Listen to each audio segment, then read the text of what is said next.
Hi, everyone, thanks for joining. We're going to get started in a minute or so. Just wait for a few more folks to join.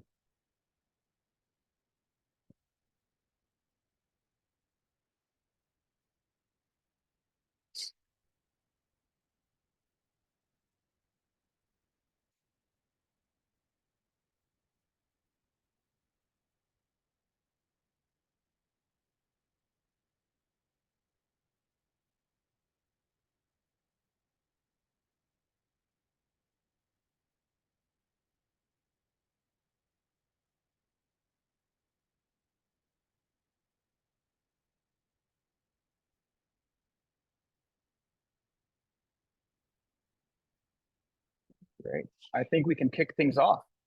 Thank you, everyone, for coming today as a kickoff the Green Lights Grant Initiative Grantsmanship Training for 2024. I'm Omer Ramil with the Green Lights Grant Team, and I'd like to introduce Shannon Rotenberg, the Executive Director of the Just Keep Living Foundation, Matthew and Camilla McConaughey's foundation. Go ahead, Shannon. Thank you so much, Omri. Hello, everyone. So nice to welcome you all today. We know how busy you all are, so thank you so much for taking the time today to join our webinar of Department of Justice grants. I've been fortunate enough to get to run Camilla and Matthew McConaughey's Just Keep Living Foundation for the last 13 years. And this is so important to them. Matthew got involved after the Uvalde shooting and really wanted to find a way to help schools be safer, help them with mental health. And this was the best way that we felt like with this Green Lights Grant Initiative that Matthew could really give back and help in a real tangible way. So thank you. And I'm thrilled. Today is our first webinar of the new year to welcome all of you again. And we know finding and understanding federal grants can be very, very challenging. And we hope today we can easily share more information on the grants available for each department in this webinar and upcoming webinars. Today, they will go through for you the DOJ, BAJ Stop School Violence, OJJDP Enhancing School Capacity to Address Youth Violence, and the COPS School Violence Prevention Program. So make sure to think of some questions. If you have any questions to our presenters, they are there for you. We want your questions. And Matthew and Camilla are really, really excited that you're joining this effort. They really wanted me to thank all of you for being on today and really helping to ensure America's students are safe, secure, and healthy. So thank you so much. Thank you again, Omri. We could not do this without the Ford Global team, and thank you again. So I will turn it over to Stacy. And again, please let us know if you have questions, and thanks again for taking the time to join us today. Thank you for that, Shannon. So yes, we will take questions throughout, particularly after I talk about each grant program, and you can put those in the Q&A box.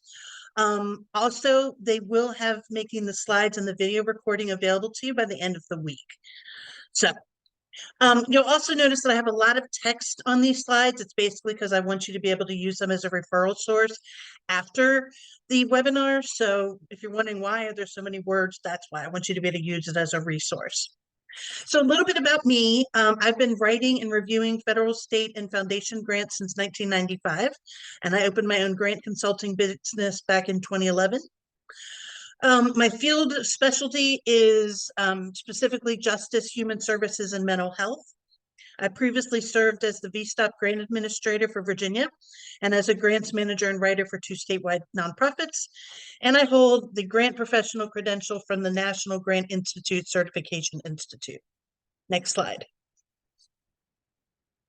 So there's 3 Department of Justice grants related to school safety. So what we're going to do, we're going to cover the overall intent of each grant, the specific requirements of each, what their priorities are, budget considerations, and then how to prepare. And note, all of this is based on the 2023 Notice of Funding Opportunity. So last year, well, the new one has not come out yet. When it does come out, we will be sure to inform everybody that it's available. Next slide. Okay, so there's a bunch of acronyms I'll be throwing out. You'll notice that us folks in the grants field really love acronyms. So I'm not going to read all these to you, but just so you'd have them in front of you, these are the acronyms I'll be using. Next slide. Okay, so first off, let's compare the 3 grant programs. Next slide. Okay, so we have the BJA, Bureau of Justice Assistance, the Stop School Violence Program, the Office of Juvenile Justice and Delinquency Prevention, Enhancing School Capacity to Address Youth Violence, and Community-Oriented Policing School Violence Prevention Program. So you'll see BJA and OJJDP both have $1 million available for the 3 years. COPS has $500,000 for 3 years. So that's the total for the 3 years. That's not each year. BJA will have 75 awards approximately. OJJDP will only have 22 awards. COPS will have 235 awards, so much less competitive than the other two. However, there is a cash match. So what we mean by cash match is that is money that your school district will need to submit as part of the award. So if it's $500,000 and it's 25% match, you got to put up 25% of $500,000. BJA and OJJDP both have the priority of equity, and I'll explain what that means. COPS has a gun violence priority, not an equity priority. BJA and COPS are both grants. OJJDP is a cooperative agreement, which means that the federal government will be more heavily involved in the proposal, which can be really good because it provides more support to your district. Next slide. Okay, so this language is just some language to let you know that these 3 grants do fund different areas of school safety, and the funders do believe that it's very delineated. I think it's a little wishy-washy, but they feel like it's really delineated. So you can submit applications to more than one of the 3 options. You just have to make sure you're not submitting a duplicate application because they are meant to fund different kinds of activities, which I'll cover briefly. Not briefly, I'll cover shortly. Okay, next slide. There's some requirements for all 3 programs. You have to use what we call trauma-informed approaches, evidence-based practices, and you have to have partnerships. And I'll explain who you will be partnering with. With the evidence-based practices, you'll see in a couple of slides, I say, go to the Notice of Funding Opportunity for 2023. And we have all of those links on the Green Light Grants Initiative website. And so you can go to those links and pull those up to be able to read them. So there are a lot of resources in there listed out, particularly for the evidence-based practices. So you don't need to do that research on your own. Also, you want to make sure that your district is registered in sam.gov, grants.gov, and then also DOJ's Just Grants. Next slide. All right, so let's start with the BJA. Next slide. Okay, so their overall intent, they want to increase school safety by implementing training that will improve school climate using school-based behavioral threat assessments and/or intervention teams to identify school violence risks among students, technological solutions shown to increase school safety, such as anonymous reporting technology, and other school safety strategies that assist in preventing violence. That is one heck of a run-on sentence, but that's what they want to do. Next slide. So the overall goal of this project, of this grant program, is to prevent and reduce school violence, including violence committed with firearms. The objectives are to increase school safety using evidence-based solutions to prevent violence against schools, staff, and students, and ensure a positive school climate. Applicants should also be mindful of the potential to cause or exacerbate trauma for some students, and therefore should be using that trauma-informed approach when implementing program activities to help mitigate this concern. Next slide. Okay, so these are not in any particular order or importance. This is just the order that they were in the solicitation. So, and you'll see how I've highlighted some things, so I'm not reading the whole thing to you, but like I said, I wanted you to have it all in front of you. So specific area number 1 is develop and operate technology solutions, and they give a variety of examples of that. Then you have to demonstrate in your application or have attached letters of support or memorandum of understanding that they have supported the relevant team partners, including local law enforcement. You have to make sure that you're proving that you're not duplicating existing ARS systems, and you also need to show how your data is collected, handled, secured, and shared, and that there's no disparate impact on race, ethnicity, or disability in outcomes. Now, you'll note here where it talks about demonstrate in their applications or with attached letters of support or memorandum of understanding. Here's just a quick tip, which I don't have on the slide, is when they say MOU or demonstrate in your application, I would say kind of try to do both. Having those MOUs and letters of commitment will really strengthen your application. So you want to start talking to those partners now to let them know that, hey, this is something we're going to be applying for in the next few months, hopefully. And so we really want to partner with you and start talking about how we can work together. Next slide. Okay, specific area number 2. This is develop and implement multidisciplinary behavioral threat assessment and our intervention teams. And so that needs to be multidisciplinary, looking at like law enforcement agencies, behavioral health specialists, community stakeholders, and school personnel. Again, they suggest attached letters of support or MOUs. If you do the behavioral threat assessment, it must be done in conjunction with a research partner or evaluator who's going to help with data collection.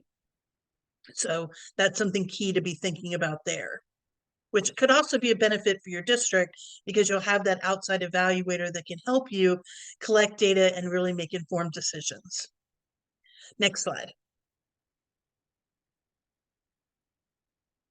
Okay, so specific area number 3 is all about training. So train school personnel and educate students on preventing school violence, including improving the school climate. This can also be training to intervene in a mental health crisis, about social emotional learning, anti-bullying prevention, suicide prevention, and other evidence-based programs. So this is all about school climate. You're going to want to think about training and training developed for and provided to different audiences. So, you know, attorneys working for the school district, for example, may be able to be providing advice. Partners such as youth serving organizations and law enforcement officers can also be trained in the same school safety. So really reinforcing those messages across a wide variety of audiences. And then you'll see the last thing I highlight here. This cannot be a one and done. This cannot just be a 1 6-hour training. They expect it to be ongoing training. So it's a 3-year grant. You would expect to see at least 1 training per year. Next slide. That also talks about coaching can really help personnel. It talks about wanting to include students in school safety initiatives. So safety clubs, listening sessions, having students help develop those promotional materials, participating in the planning sessions. They really want to see that students are engaged in the process. You could also consider development and implementation of educational campaigns. And again, developing those with built-in partnership from community organizations and youth, and that will increase buy-in from caregivers. Next slide. All right, specific area number 4, we have specialized training or create specialized non-training policies for law enforcement who work in schools and or with school age population, such as school resource officers and probation officers. Now, these funds cannot be used to hire school resource officers or probation, but it can be used to provide training. They provide a list of topics here. There's additional training topics on the notice of funding opportunity, pages 9 through 10. And when I say NOFO or notice of funding opportunity, that's the request for proposals that is submitted and put out there by the Department of Justice. Next slide. So some other non-training activities that could be done is policy development. So specific to law enforcement, including appropriate use of force, response, parameters and limitations of law enforcement, policy development and training about where law enforcement may be necessary, and policy development regarding the limited circumstances in which arrest is necessary. Next slide. Specific area number 5, you can see there's a lot of different things that they are saying they could fund, and you don't have to do all of these. You can just do some of them. So hiring school support personnel such as climate specialists, psychologists, social workers, violence interrupters. These are all could be meant as SRO co-responder model. You also have to show sustainability. How are you going to sustain these positions when the grant funds are done? And so they talk about having mechanisms to support dedicated staff time for staff training, hiring a full-time safety coordinator, and setting aside time for implementation and sustainability planning should be in the application. I'm sorry, next slide, please. Forgot that part. Okay, so having an innovative focus on, and I think this is really interesting, you don't see this a lot, about staff retention and fostering resilience during staff transitions. So identifying specific training that new hires will receive. And like I said, you cannot hire new SROs, but if you have an SRO that's working overtime and they're doing duties that are outside the scope of their normal job duties, you can pay for that overtime, but you really need to make it clear that the duties that they're performing are outside their normal duties. Next slide. Okay, so those are the strategies that they want you to pick from. Now we're going to talk about some other requirements that are kind of intersprinkled throughout the NOFO. So implementation strategies, policies, and protocols address critical issues such as student privacy, data security, race, national origin, disability, religion, and sex-based discrimination and bias. Got to make sure that you have those community stakeholders are part of the planning process. You're not just bringing them in at the end or when the project starts. The interventions are trauma informed, as well as being informed by child and adolescent development. And then they strongly encourage the use of data and evidence in policy making and program development. And then I give you a website there that's one resource where you can find evidence-based programs. Next slide. Okay, I'm not going to read this whole slide to you, but this is all off of the Executive Order Advancing Racial Equity and Support for Underserved Communities through the federal government. They're basically saying here that if you are designed to promote racial equity and the removal of barriers to access, then you could get a priority. They don't tell us exactly how many points. They just say you'll get a higher priority when they're making a decision between two schools and one is in the priority and the other one isn't. Chances are they're going to go with the one that meets a priority area. So you have to show how your project will address potential racial equities, and then they give you a bunch of examples at the bottom. So this is something else that I really encourage you to start thinking about now, about how you can look at racial equity and removing barriers to access. Next slide. And so this is another part of that same priority. This is priority B. I think this one could be a little challenging for folks, but depending on where you're located, you may be able to do this. Either the applicant themselves has to be a culturally specific organization, or you have to partner with a subrecipient who would get at least 40% of the requested award funding. So those are the two options there.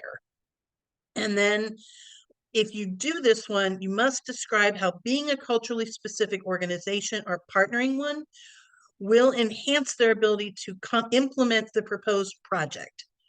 And then also specify which populations are intended or expected to be served. So when they talk about that, they're going to talk about racial and ethnic groups. Rural is not a culturally specific designation. I know I get that question sometimes.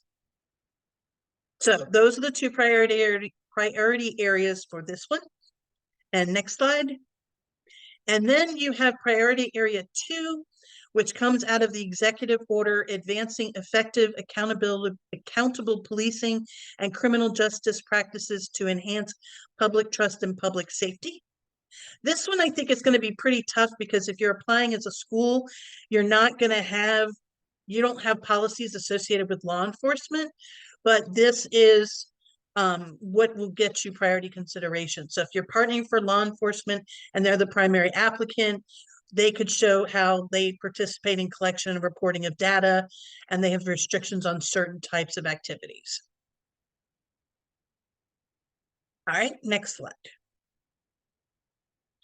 Budget considerations. So when you're developing this budget, again, you have $1 million over 3 years. They want you to budget for at least one visit to DC and or take part in BJA sponsored grantee meetings. It's going to be a minimum of 2 days and 1 night for at least one person to attend. You can send additional people to get that training and technical assistance with a maximum of 3 folks. Trinkets, so giveaways, hats, mugs, portfolios, t-shirts, gift bags, coins. Even if they have the OJP office logo or your program logo on it, they cannot be purchased with DOJ funds. But if you have an event and you need folders and name tags, that's fine.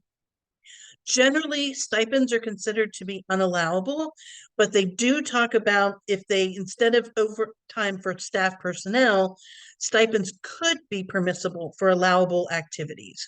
That would just really need to be justified in the personnel section of the budget. Next slide. Okay, how to prepare for BJA, and then get those questions coming in, because this is the last slide related to this particular solicitation. Just checking on my time. Make sure you review the 2023 Notice of Funding Opportunity. Like I said, it's going to be last year's. We don't know if they're going to have a lot of changes, but it'll at least get you on track to be prepared for this year's whenever it comes out. You're going to want to identify those partners and begin discussing letters of support or MOUs. And when they say letters of support, you really want to think more of a letter of commitment, so that the partners like law enforcement are saying, we're committed to doing XYZ, or to attending these trainings, or to put on these trainings, or to help develop policy. So you want to be as specific as possible as far as what they're doing in the partnership. Local behavioral health organizations can also be partners. I know I wrote one of these a couple of years ago, and the lead applicant actually was the local behavioral health organization. And then the school district was a subrecipient, so kind of flipped. If you have more than one school, you need to make sure you have letters of support from all the schools that are going to be part of the project who are not the lead applicant. For the data section of the proposal, you're going to want to start collecting data or see what data you have. For instance, disciplinary events numbers, if there's any problems with bullying in the schools, presence of guns has been an issue. Also consider the community surrounding the school. What sort of activities are going on there related to gangs, drug use, gun violence, anything that you can prove that your school needs this money, either internally or because of external factors. As I said before, if you're going to go for the priority, you want to start thinking about that now and identify concrete ways that you will meet that priority. You're going to want to be thinking about your deliverables. What all are you planning on creating or doing with this grant? Because that's going to basically be the first step, is what are we trying to do? What are we going to create? Like, how many trainings are we going to develop? Any new policies? Are we going to do a campaign? New partnerships? Anything like that, you're going to want to start creating that list, because then your grant writer can look at the needs section and think about, okay, well, we're saying we need this training on bullying, then I better have data on bullying in the school district. And then last up, this is something you can just kind of be doing, is collecting resumes of key personnel. Okay, questions on BJA, this first one.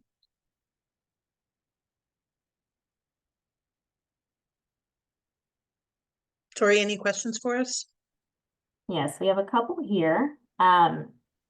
So our first question here is, can the evaluator be internal to the district? They don't specify. I would assume that it could be. That's definitely a question that we're going to want to ask them, though. Great. But it doesn't say it has to be external. Thank you. Our next question here is, do you only pick one of the specific areas to focus on? No, you can pick multiple ones. And I think you don't, like I said, you don't have to do all of them, but I would recommend doing more than one. Great. Looking at some other questions here that are specific Sure. to this. So can a school district that has had the stop grant in the past several years ago apply again? Yes, there wasn't anything, at least in this solicitation, that said you could not. Great. Are private schools eligible for this grant? I'm almost positive, yes. Hold on, let me check real quick. I have all the solicitations pulled up over here. Let's see. Private independent school districts, yes. Great. And it says private schools should apply as nonprofits. Public charter schools should apply as independent school districts. Great. Another question here is, do we have to apply for the full amount of funding? No. Particularly if you're in a smaller school district, you probably don't want to apply for the full amount because then it's going to be like, well, you're a really small school district. How are you going to spend $1 million? Great. Another question is, can this grant be used to fund police vehicles at an independent school district? No. Great. We have some questions regarding cash matches. So could you just clarify the match portion for this particular grant? This one does not have a match. The last one does. So when we get to OJJDP, that's the one that has, no, COPS is the one that has the match. So when we get there, I'll talk more about match. Great. All right. And is this grant only for a single school district, or can we focus on a couple of different schools? No, you can focus on a couple of different schools. In fact, I'm working on a proposal now, and they actually have 46 Great. different school districts that they work with. All right. It's a good way to show that you're sharing resources. Great. We have a question here that's a little bit more specific. Are vocational training adult nonprofit schools eligible? Is it K to 12? I'm assuming yes, like a VOTEC kind of opportunity. As long as it's an independent school district or an independent school, then you should be fine, but you might want to just confirm with them. And well, here's something else that if there are things that you have questions on, either we can be collecting them and trying to get those answers for you, or you can contact them directly now, and it's better to contact them directly now before the solicitation comes out, because they can actually answer the questions now, versus sometimes they won't answer questions once the notice of funding opportunity comes out. Great. You have another question. I know that a new school resource officer cannot be funded with this money. However, can a new social worker be funded? Yes. Another question here is, can security or police staff be considered school resource officers? I'm not sure about that question. Can you read it to me again? Yes. Sorry. Can security, no, that's okay. Can security or police staff be considered school resource officers? School resource officer is a term of it's a term that's used, and there's a specific definition with it. So I would check that definition and see if they are. I don't think they are considered to be SROs. Because SRO is like a term of art. I kept thinking term of endearment. I'm like, that's not the word I'm looking for. Okay. Another question here is, could you please explain the equity priority? Sure. Can we go back a few slides to get back to that slide, Sophia? And one more. Okay. No, one to the one forward. One forward. There we go. Stop. Thank you. Okay. So this is all the language related to the equity one. So when they talk about it, what they're talking about, so examples are working for historically underserved, marginalized, and adversely affected by inequality. So, and again, this comes out of the executive order, advancing racial equity and support for underserved communities.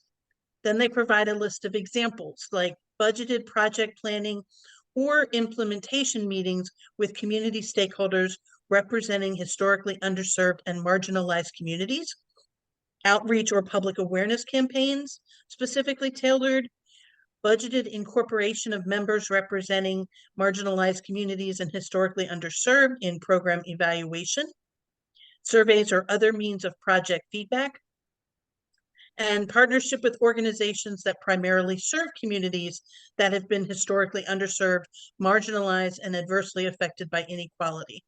So for example, a few years ago when I wrote this the last time, what the school, so it was a behavioral health organization as the lead applicant, then the school district was the subrecipient, and they had another subrecipient that were violence interrupters in the community, and it was headed up by the local Latino community. And so they were historically underserved, marginalized, and adversely affected by inequality. So that was a partner that they had specifically to further engage parents and families that came from that population, and also doing more outreach to that particular population. Great, thank you, Stacy. All right, I'll answer a couple more because I know we have to keep up time. Can this grant be used to fund mental health counselors? Yes. Great.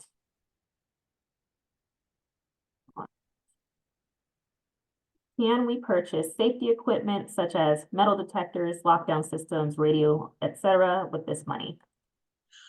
Pretty sure that's negatory. That's going to be the COPS grant. That's where you can buy some of that kind of stuff. Great. And then another question here is, if we have a grant that currently funds social emotional counselors now, but no budget resources after the grant period, can these funds be used to continue the counselor positions? They could be, although I would say that might be a better fit for the OJJDP grant, because that's more about the counseling side and the social emotional learning side. And I would want you to, if you're going to do the counselor route, you want to make sure that you're meeting a couple of the other, like the training or policy development strategies as well. Great. Last question here is, can you use this funding for security guards? No. All right. I think we can move on to the next opportunity, and any questions that we did not get to, we will get back to at the end if we have additional time. Okay, and we do have till 3:30, correct? Yes. Eastern. Okay, just want to make sure. Okay, so OJJDP Enhancing School Capacity to Address Youth Violence. Next slide. Okay, what they're trying to do is support targeted efforts to address youth violence through implementing evidence-based prevention and intervention efforts in a school-based setting. The goals of the program are to reduce the incidence of school violence through improved school safety and climate, and prevent youth violence, delinquency, and victimization in the targeted community, because this is the Office of Juvenile Justice and Delinquency Prevention. So they're really coming at it from that lens. Next slide. So you are required to have certain partnerships. So you're going to have to be able to describe how your proposed program will integrate and sustain meaningful youth and family partnerships into their project plan and budget. So depending on the nature of your project, youth and family partnership could consist of one or more of the following. So we have individual level partnership in case planning. So having a school social worker working with a community based organization to help one particular student. Agency level partnership. So having your school as a whole work with a community based organization as a whole. And then having also like advisory bodies, that could also be another way to meet that. Or systematic level partnership where it's like more community wide. Next slide. So you have to have a multidisciplinary, multi-agency team requirement, which will basically meet that previous slide of the partnerships. So you got to have a multidisciplinary, multi-agency. At a minimum, it has to include local education agency where the initiative is taking place, as well as relevant community-based organizations that support the identified, what they're calling quote unquote backpack of services to be provided. So if a student needs access to food, mental health, and their parents need access to low-income housing, the backpack of services then would meet those three. They'd be able to provide those three kinds of services. In addition to educators, the multidisciplinary team could include mental health, child welfare and social services, youth-serving community organizations, county, local public sector leadership, courts probation, and law enforcement. And it must include youth student engagement and participation, as well as family, parent, caregiver representation.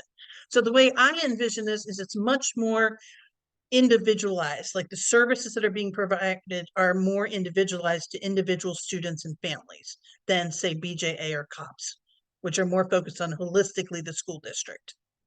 Next slide. You must have an MOU, and it can be a draft, but I really would encourage you to have a fully executed MOU because that'll really support that you do have that local support and your CBO representatives who will be providing those backpack supports for the kids and families. Next slide. Okay, so these are specific components that are required. So you must have a local coordinator, whatever you want to call that position, to lead the project. Support the development of any needed MOUs, host regular meetings of that multidisciplinary, multi-agency partnership, and ensure that each involved agency and school identifies a dedicated liaison to the initiative. And it doesn't need to be a full-time liaison, just somebody in each of those partners that has agreed they are the point of contact for the project. Development or expansion of violence prevention reduction strategies to be implemented by the CBOs, community-based organizations, told you we love acronyms, that provide the target youth population with service backpacks. So these services should be individualized to the particular student, engaging the family as a critical change agent. So not just serving the student, but also involving the entire family to support that student and so that you're supporting that family.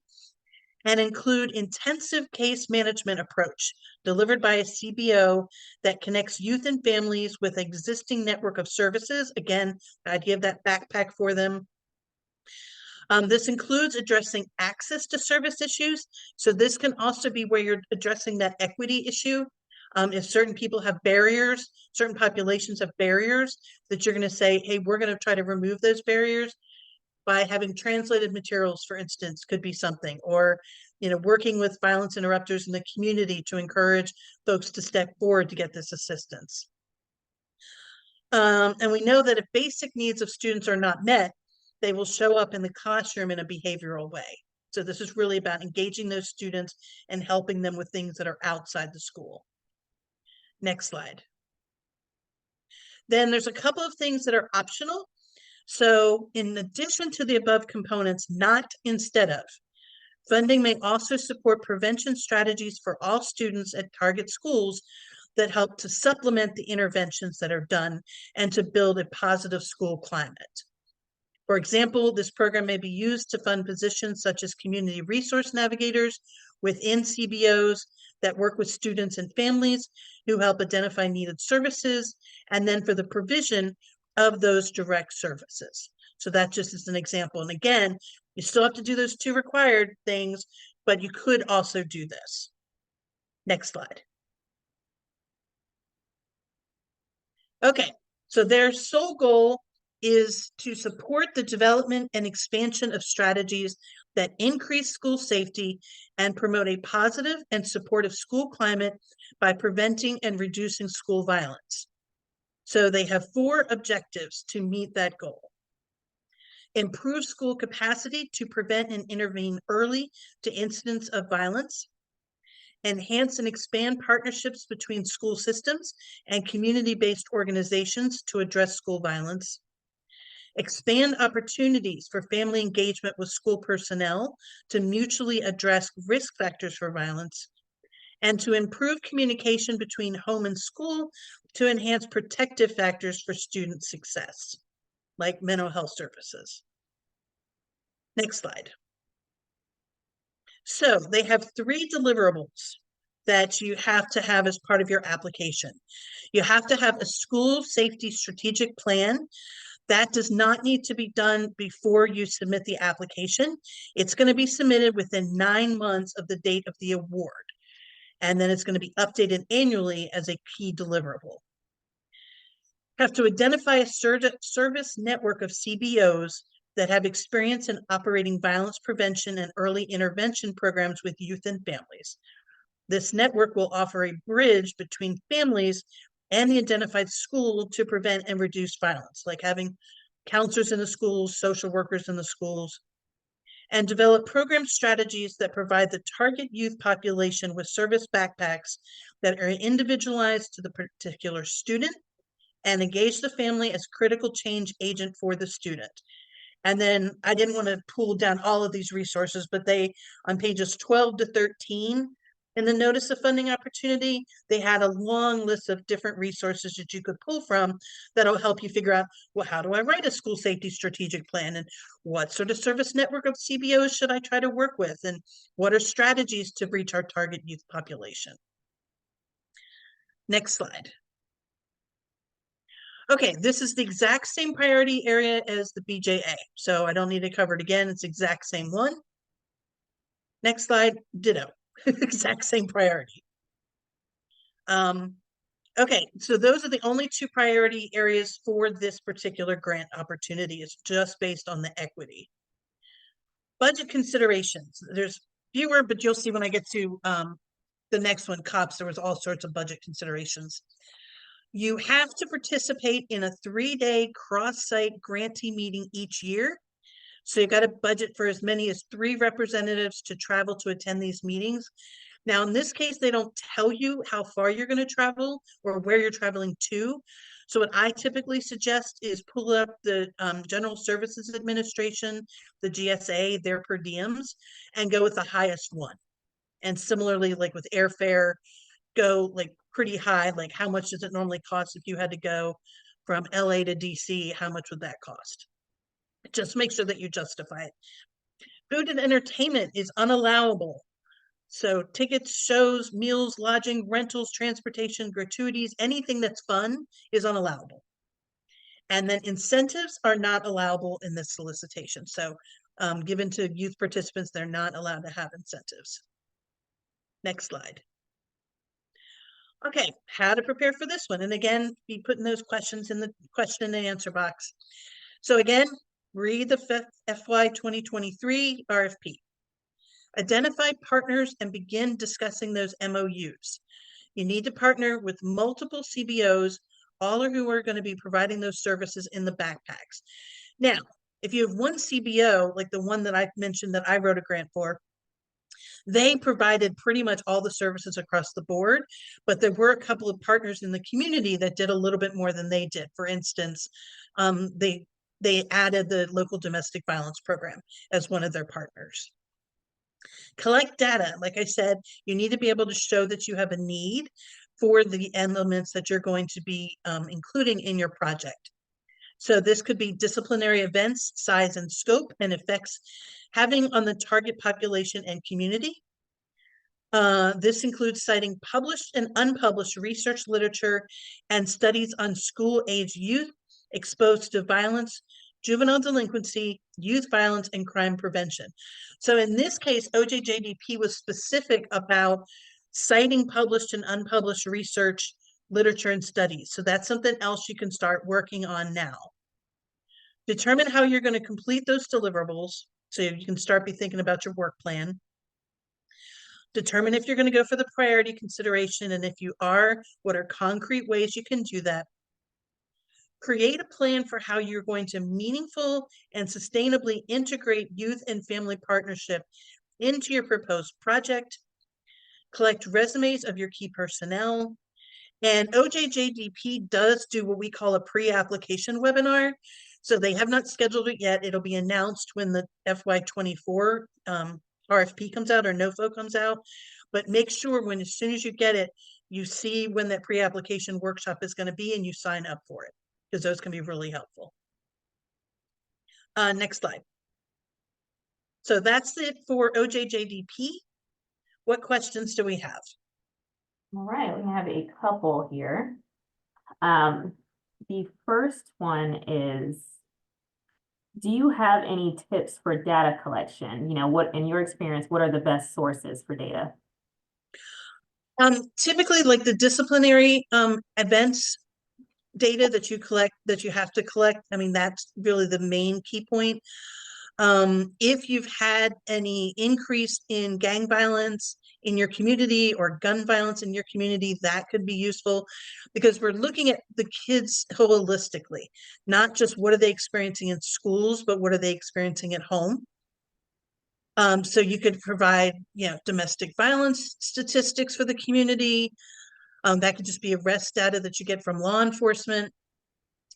Like I said, you know, honestly, what I've done is I will just do a Google search for that local community and be like, you know, has there been an increase in bullying or an increase in gun violence, increase in opioid use and death?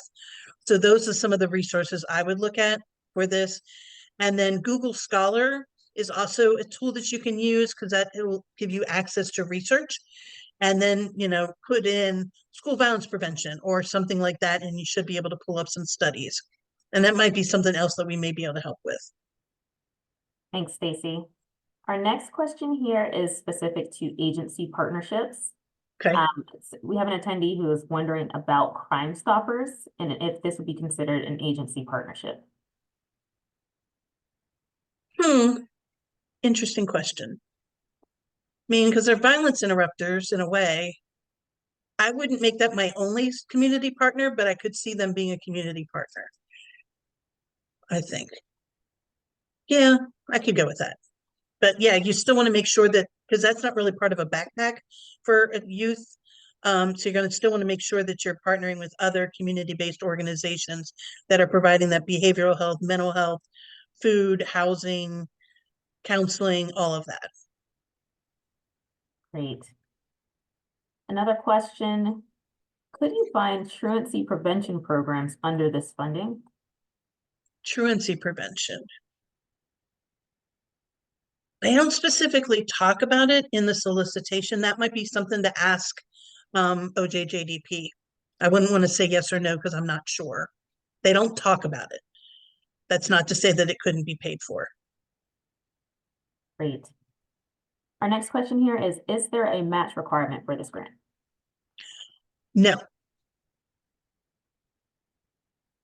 Great. Another question here, what about anonymous tip lines as community partners? I would not do that for this proposal.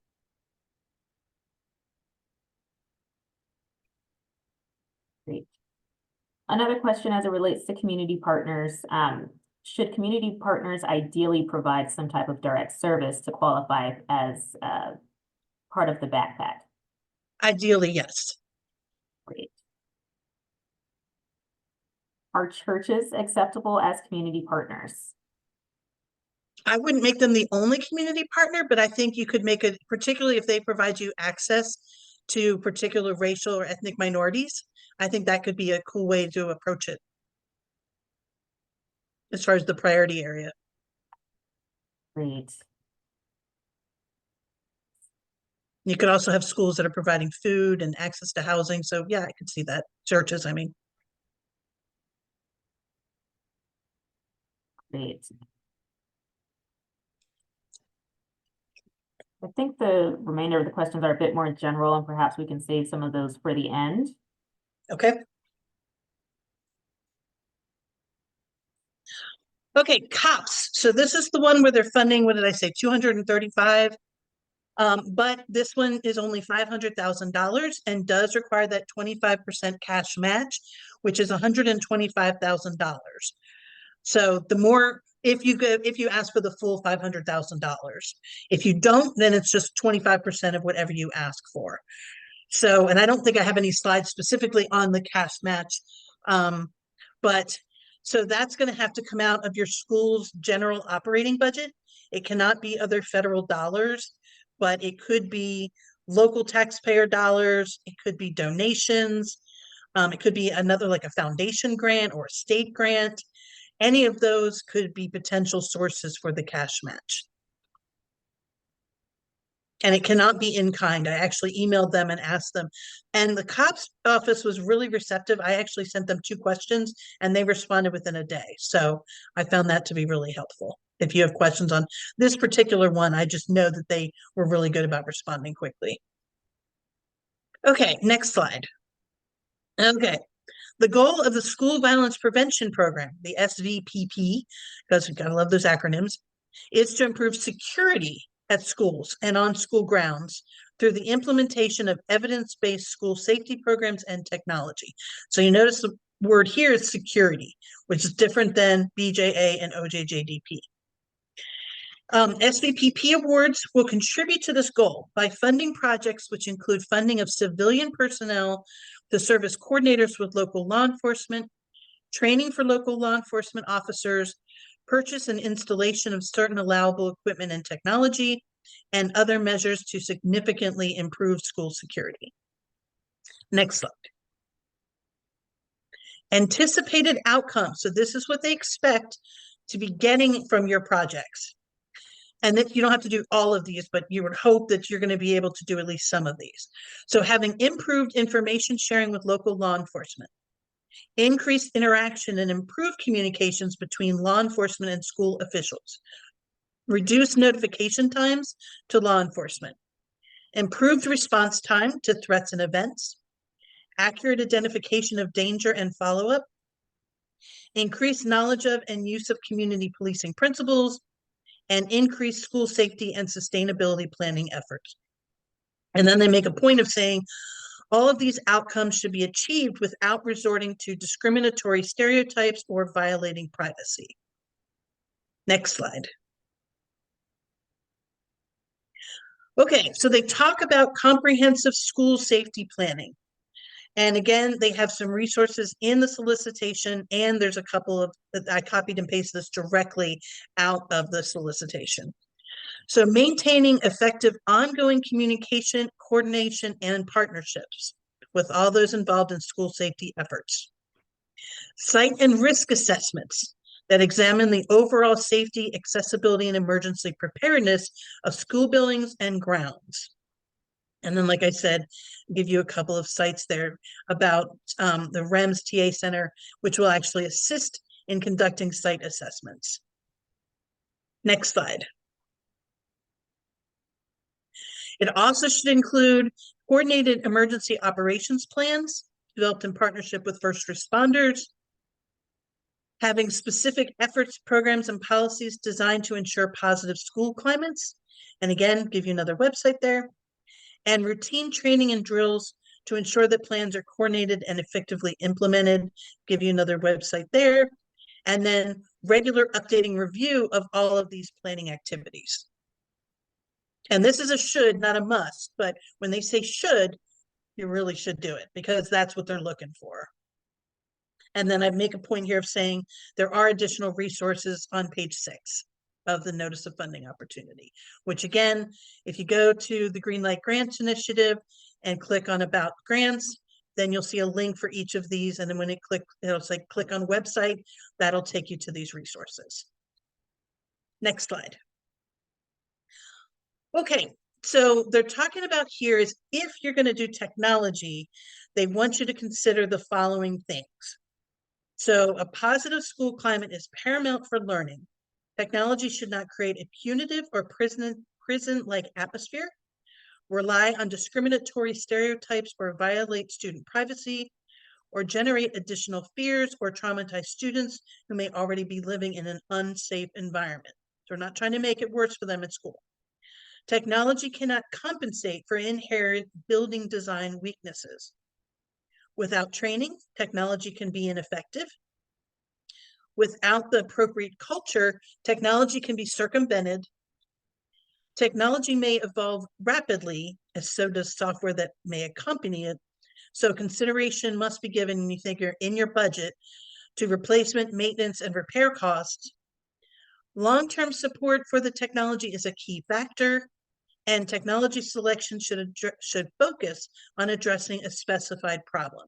So if you're going to ask for technology in your budget, you want to make sure you're showing the need for that in the needs section of the proposal. And if you're doing technology, you're going to want to talk about these different things. You want to show that you're doing training. You want to show that you're working towards a positive school climate. You've put in the budget for replacement and repairs. You're not doing a one and done. It's long-term support. Next slide. Where am I on time? Okay. There's a couple of requirements. When we say pre-award, this is what you have to do before you actually submit the proposal. And then post-award is what you have to do if you get funded. So pre-award, and I'll just read this to you. Each application shall be accompanied by an assurance that the application was prepared after consultation with individuals not limited to law enforcement officers. And so they list out licensed mental health professionals, social workers, students, parents, school violence researchers, teachers, principals, other school personnel, to ensure that the improvements to be funded under the grant are consistent with a comprehensive approach. And then ensuring that students are not discriminated against on the basis of race, national origin, disability, religion, or sex. So you need to have an assurance that you did consult with them as you're working on your proposal. So that's something that you can start now. Post-award, you must conduct comprehensive school safety assessments, which is why I gave you all those slides on the comprehensive school safety assessments. And then you have to do them of all schools involved in the project. Next slide. Letters of support are required, so not suggested, required, from major partners and other significant stakeholders when a proposed project involves coordination with another jurisdiction or agency like law enforcement, which really is what COPS is going to be looking for, that relationship with your local law enforcement. Letters of support should confirm major partners or significant stakeholders' planned involvement and support of the projects. They should be separate from the proposal narrative, etc. Next slide. Things that are out of scope activities for COPS. Now, then they say they're out of scope activities for COPS. These can be funded under BJA.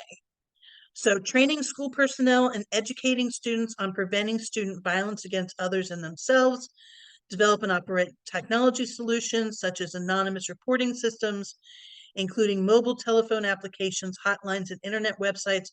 Out of scope, can't apply. To develop and operate school threat assessment and intervention teams, out of scope, cannot apply. Specialized training for school officials in responding to mental health crises. As I said, out of scope, cannot apply. But you could apply for them under BJA. And then support any other measure that may provide a significant improvement in training, threat assessments and reporting, and violence prevention. That's just not what they're trying to do here. They're looking more at security. Next slide.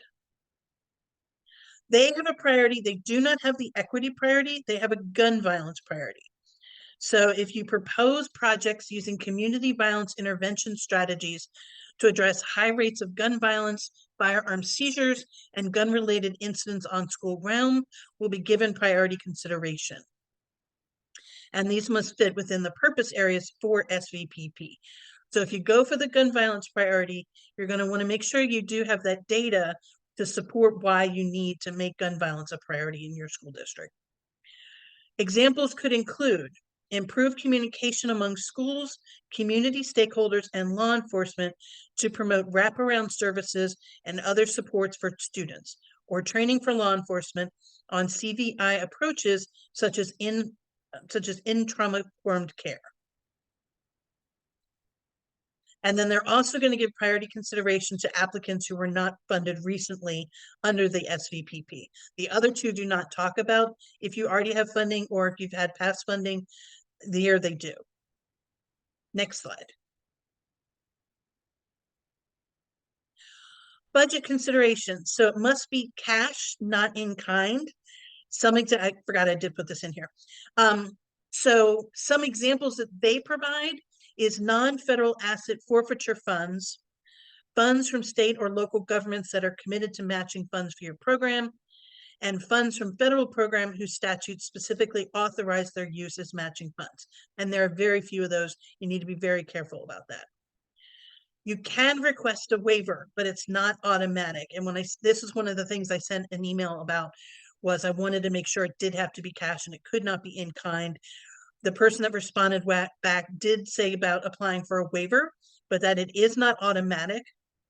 It will be evaluated based on the availability of funding, a demonstration of severe fiscal distress as supported by the fiscal health data provided in this application, and comparison of your fiscal health data with that of the overall SVPP applicant pool. Local match waivers are not guaranteed, and you should plan accordingly. So you don't want to go into this thinking, well, we'll get waived, we don't need to worry about it. You want to have those funds committed, and then maybe you don't need to use them. Next slide. Okay, I'm not going to read all this to you, but it was interesting how in this solicitation, they gave a long list of allowable and unallowable costs. Let's see if there's anything in particular I wanted to talk about here. Nothing in particular. Well, the travel training cost, one of the things that they noted is transportation, lodging, meals, and incidentals will be considered if travel is more than 50 miles from the program location. They will allow for civilian non-sworn positions to be paid for. They give some examples: project coordinators, project managers, technology managers, emergency management coordinators, or trainers. Then they also talk about subawards. That's when you have an entity that's doing substantive programmatic work for your project. So it could be, for instance, a partnering agency providing a staff person to the LEA, like providing a social work person or a mental health person or a trainer. Those could also be to nonprofits, units of local government, or tribal organizations. They don't go into a lot of detail about who they would expect to see as a subaward. That's pretty much all they had to say about it. Next slide. They also had a long list of unallowable costs. They have on page 15 of the 2023 NOFO, they have a long list of the equipment and technology that cannot be paid for. I didn't cut and paste it because it was quite a lengthy list, but you definitely want to check that if you're thinking about getting equipment or technology improvements. Again, they talk about no swag or giveaways, entertainment, extracurricular expenses, promotional materials, entertainment, firearms training is not allowed. Food and beverages at conferences, meetings, or trainings your organization is hosting is not allowed as well. Oh, and then indirect costs. Even if your school has an indirect cost rate, or you typically use the 10% de minimis rate, which is an indirect cost rate that you can add, they say no indirect cost whatsoever. Next slide. If you have any consultants that are over $650 per day, you have to get prior written approval. What I would recommend and what I've done in the past is, let's say I can get a trainer, but it's going to cost me $1,000 to bring them in for a day. I include their prep time. So it's not that they're just coming in for a day and doing training. I include their prep time into that day. So I might be able to even count it as a day and a half and get by with saying, okay, that's why it's $1,000. Multi-year contracts that are going to go beyond the period of 36 months. Severance pay, hazard pay, Narcan, maintenance of vehicles, vehicle enhancements, standard or dress uniforms or uniform accessories. All of those are unallowable. Next slide. Now, this is something I just thought was interesting, and this is something else I sent them an email about and checked. So they're putting aside $1 million of the available funding, which is going to be reserved for micro grants for school districts, including rural, tribal, and low resource schools. The requests have to be for $100,000 or less, and the 25% local match requirement may be waived if fiscal need is demonstrated. Now, you could go into the micro grant pool and not get funded, but you could get funded in the overall pool. The thing is, you still have to complete the entire application to get a micro grant. So if you believe that you only need 100,000, then go for it, because that also means less match. But if you think you're going to need more than 100,000, go ahead and apply for it and go into the larger pool, because you still have to write the entire grant application. There's nothing trimmed down about getting a micro grant. Next slide. Okay, how to prepare. Of course, I'm telling you to review the 2023 NOFO. Collect data. Now, these next 2 dots are, well, 3 dots actually, is directly from the notice of funding opportunity. They tell you what kind of data they want you to submit. So, and I didn't copy and paste all of it here, but some examples were currently implemented safety measures like emergency management plans, ID cards, access controls. That's on page 24 to 25.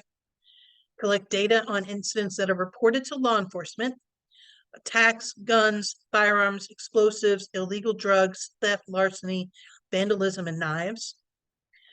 Determine average per pupil spending, average age of school buildings, if there's any deficit spending, if the school has a financial reserve. That's on page 26. If your school faced an unanticipated catastrophic event, you need to have certain information about that event. That's on page 27. As I said, pre-award, you have to have proof that you consulted with other groups. So you're going to want to start working on that now as you're starting to prepare to apply. And review the resources provided when developing your goals and objectives. Like this is another one that has a lot of, and this should say how to prepare for COPS, not OJJDP. When developing your goals and objectives, they have a lot of resources in there. And that should be it. Next slide. Yes. All right, thank you, Stacy. So I'll start with some questions on the last grant we just went over. We have a couple questions relating to the cash match. I'll just combine these questions. One, are you allowed to use school bond money as a match? And then the other question is, can law enforcement provide the cash match? I don't think law enforcement, well, that would still be local money. Maybe write down that question and let's see if we can find out, Tori. Sure. Because I don't want to say yes, it can be, and then you start to go down that route. And so checking on both those, both the school bond and local law enforcement. Because if it's local funds, to me, it would seem like you would be able to use local law enforcement. But if they're really strict that it has to come from just the school itself, then I would be inclined to say no. And then with the school bonds, I'm just not sure. Yeah, that was the thing. It's the only information they shared about how that match can be met is the information I provided to you. Okay, then we will follow up on that question. The next question that we have here is, can a school district receive the COPS grant for a second time? We have a number of districts that have received funding in the last year and are interested in reapplying this year. You just got it last year and you want to reapply again. So overlapping because it's a 3-year grant. I personally wouldn't recommend that because they're going to be wanting to look for new LEAs to fund. And particularly given with the Green Lights Grant Initiative, I'm anticipating we're going to see it to be even more competitive. So if you already have COPS money, I personally wouldn't recommend that you apply again. I'm not saying you shouldn't, but I personally wouldn't, particularly because they do say that entities that have never gotten SVPP money before will be getting priority. Thanks, Stacy. Our next question here is, would upgrading old school intercoms such as alarms, bell PA systems, etc., qualify as allowable use of funds for the COPS grant? Like I said, they provide you with a whole list of what all of the equipment can be and cannot be. So I would recommend looking in the notice of funding opportunity because it was a really long list and I can't remember off the top of my head what was on that. Thanks, Stacy. Our next question here is, if vulnerability assessments have been completed in the last year, are you required to complete one again for this year? They don't talk about that in the solicitation. So that might be a question to ask them.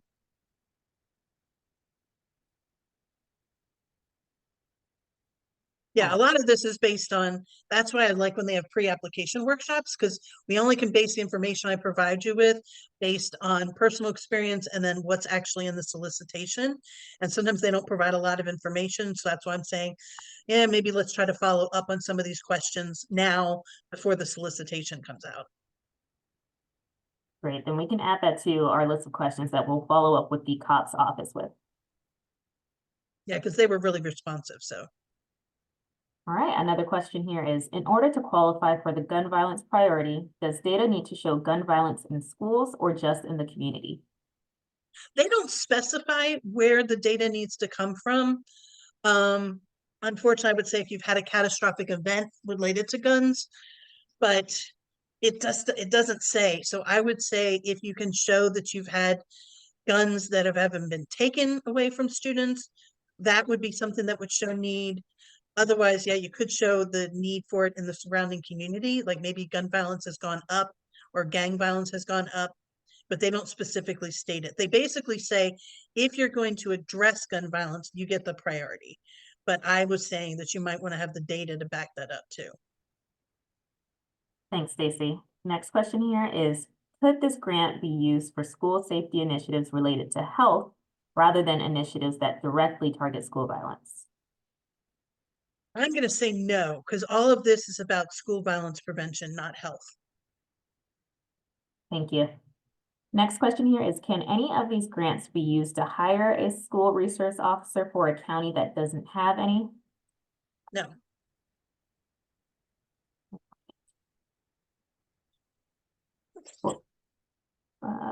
Let's see. Is there a threshold for incidents reported to law enforcement to be eligible for funding? Did you read that one again? Is there a threshold for incidents reported to law enforcement to be eligible for funding? No. Okay. Going back to some general questions that could be applicable to all of the to multiple RFPs.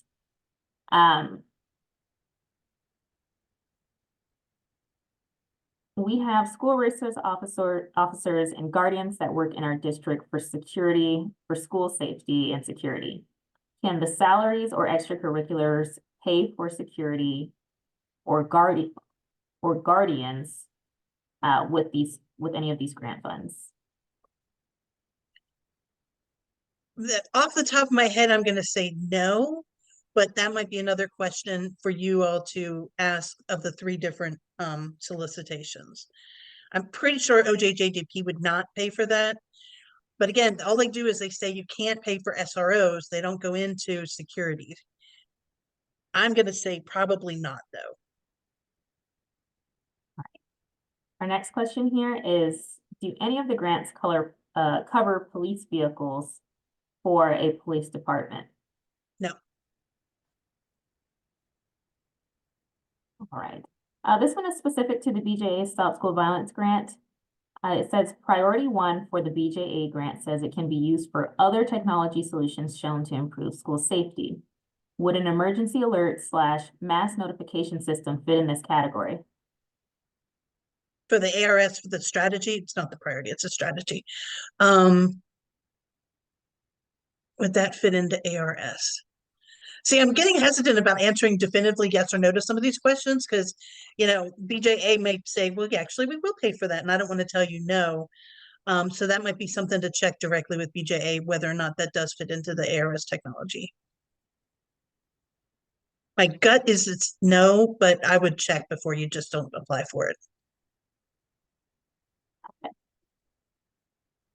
All right. Let's see, for private schools already participating in the some federal programs such as the CRRSA or the ARP programs, are they still eligible to apply for these programs? This would be another support source for private schools since they generally do not receive funding comparable to state or public schools. I don't see why not. I mean, there's nothing in here that precludes you from having other funding from elsewhere. Great. Let's see. A follow-up question to the question of health. If funds are used for mental health initiatives that prevent gun violence and staff training to increase behavioral threat assessments to prevent an event, would that be eligible to be funded with this grant? To me, that's a BJA grant because that's where they talk about threat assessment. But it could, we're talking about mental health counselors. See, this is where I think there's overlap between these three grants. Because OJJDP is really where they're focused on the mental health counselors versus BJA. Hold on, let me just double check something real quick.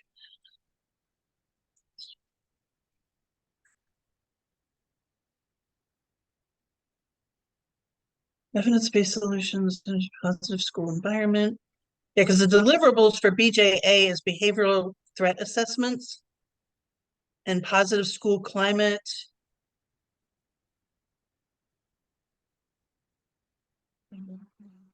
Identify threats.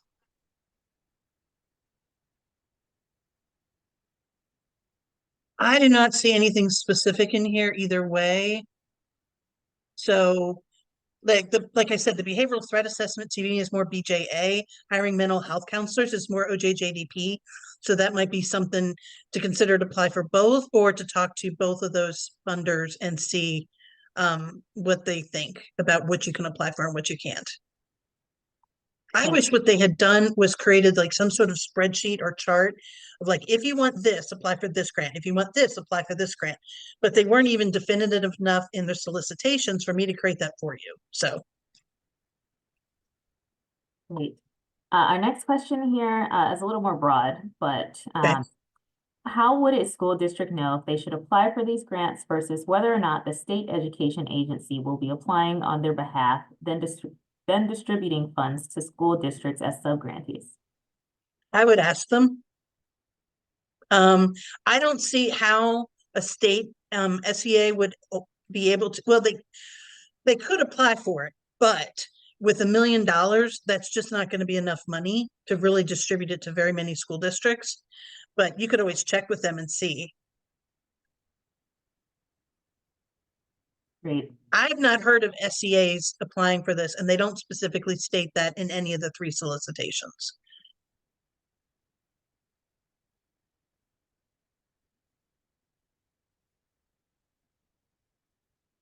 I think we are coming to the end of our questions. Here's one last question here is, can funding be used for office space? Additionally, after school mentoring programs? They don't specifically state it's unallowable. But for after school mentoring, I mean, I guess I could see that under the OJJDP grant. And then if you needed extra office space to be able to do that, then that would seem like a legitimate expense to me, as long as you can justify it. Great. Just looking through, are there any other questions that haven't been answered yet? Sure.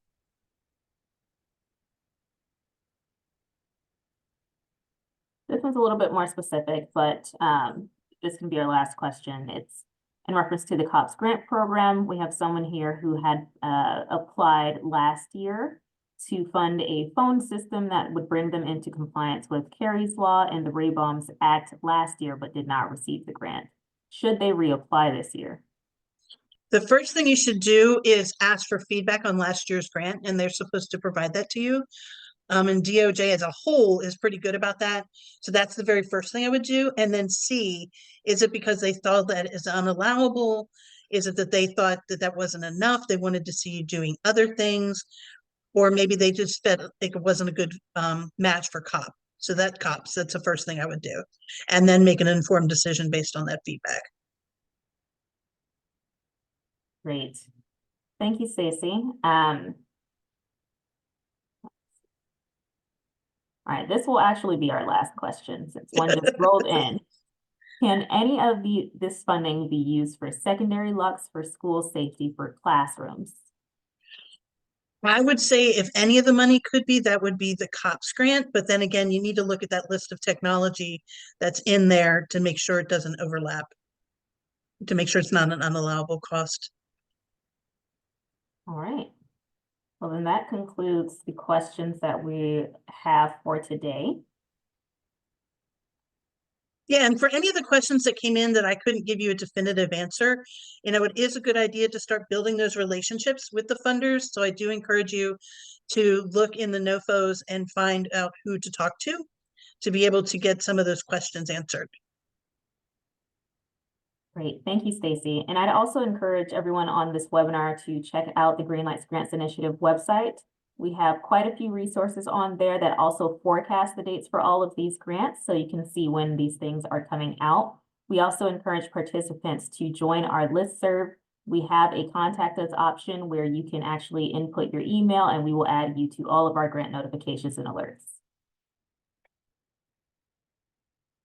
And as a final reminder too, yes, these slides and the PowerPoint presentation will be shared by the end of the week with all who attended and posted to our website.